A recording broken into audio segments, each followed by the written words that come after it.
Écoutez, un homme courageux il est modeste, mais il m'a dit de ne pas trop en parler, mais il a écrit un livre sur la sortie de la France de l'Union européenne qui s'appelle Plaidoyer pour un divorce, qui est en vente au stand juste derrière. C'est un homme courageux, ancien conseiller régional de Lorraine puis de région Grand Est. Mesdames et messieurs, Éric Villain.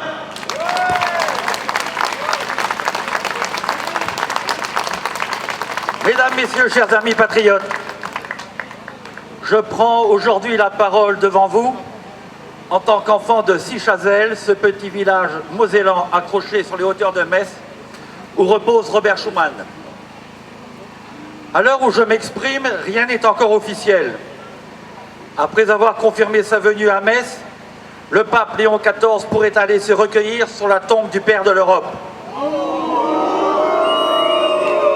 Pour donner un peu plus de folklore à ce probable moment historique, le Saint-Père pourrait être accompagné dans cette opération de communication planétaire de Macron, de von der Leyen et de Zelensky. La pureté du spirituel côtoyant la corruption. La pureté de la soutane blanche aux côtés du t-shirt kaki qui ne cache plus ses accointances avec les clans nazis. Un pape élu par les siens, serrant la main aux comédiens ukrainiens rejetés par son peuple.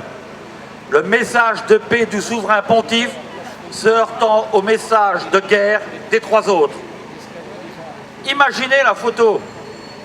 Le successeur de Pierre, sa sainteté le pape, celui qui représente le divin, le sacré, se retrouvant entre Ursula von Cruella et le Dracula sortant de son château ukrainien, qui suce l'argent des Français main dans la main avec notre Manu, le Top Gun de la politique à réaction, avec son visage chaussé de ses Ray-Ban, qui cacheront peut-être les traces du dernier nion que lui aura mis Brigitte.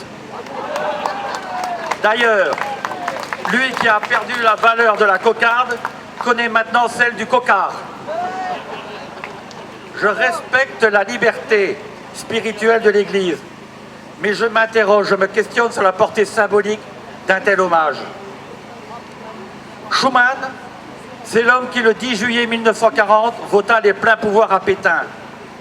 Chacun est libre d'apprécier ce vote à l'aune des circonstances de l'époque, mais faut-il rappeler ici le degré de responsabilité de ces députés qui, par leur soutien à Pétain, ont permis la mise en place du régime de Vichy, celui de la compromission avec l'Allemagne nazie.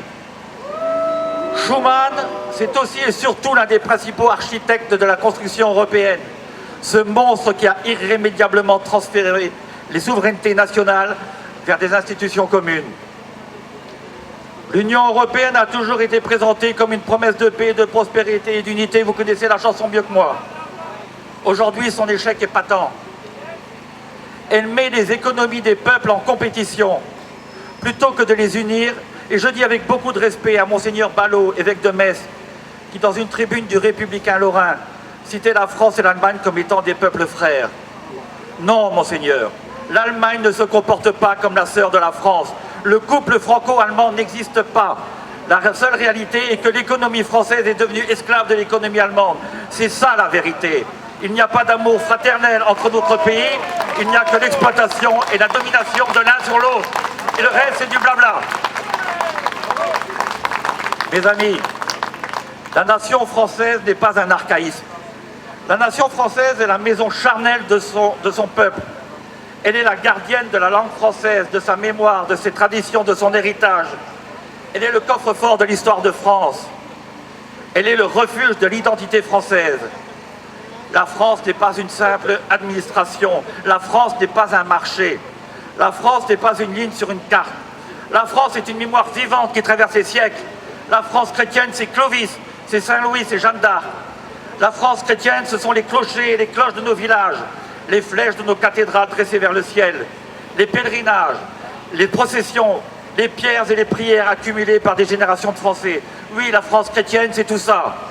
Et que le pape puisse rendre hommage au Père de l'Europe entre la peste et le choléra serait interprété par beaucoup d'entre nous comme planter un clou en plein cœur de notre France dans ce qu'elle a d'éternel.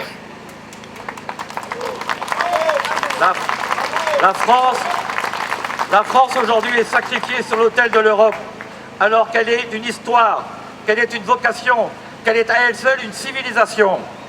C'est pourquoi j'attends du successeur de Pierre un message qui élève les âmes. J'attends de lui non pas qu'il vienne donner l'extrême onction à mon pays, mais une parole qui ravive la flamme de l'amour de la patrie dans le cœur de chaque Français, qu'il insuffle dans leur esprit ce besoin de France, fille aînée de l'Église. Mes amis, je vous le dis, leur Europe s'effondrera comme la tour de Babel s'est effondrée, parce que le désir de survie des forces souveraines sera plus fort que leur volonté à vouloir les anéantir. Nous déconstruirons leurs projets avec la même énergie qu'ils essaient de déconstruire notre nation. Nous les saboterons comme les résistants ont saboté les ponts et les routes lors de la dernière guerre mondiale pour faire reculer l'envahisseur allemand. Quant au pape, je souhaiterais qu'il s'empare de ses missions, de rappeler aux puissants qu'ils ne sont pas tout puissants, de rappeler à chacun qu'il existe quelque chose de plus grand que les intérêts du moment, quelque chose de bien plus fort que Macron, que von der Leyen, que Zelensky, et que toute leur clique de corrompus, soumise à la logique du fric, de la manipulation au nouvel ordre mondial. J'attends de lui qu'il chasse tous ces marchands du temple, comme le Christ l'a fait il y a 2000 ans. Pour conclure, mes chers amis, je souhaite former un vœu, que le pape demeure fidèle à sa mission spirituelle, qu'il continue de défendre les peuples, leurs héritages et leurs identités, qu'il rappelle sans relâche la primauté de l'âme sur l'argent, de la foi sur les chimères politiques, et que la France, je le répète, fille aînée de l'Église, puisse entendre du successeur de Pierre, non pas le message de la bien-pensance politicienne, mais c'est un message de foi chrétienne. Vive les résistants, vive les peuples libres, vive la France libre. On peut faire un tonnerre d'applaudissements pour Éric Villard.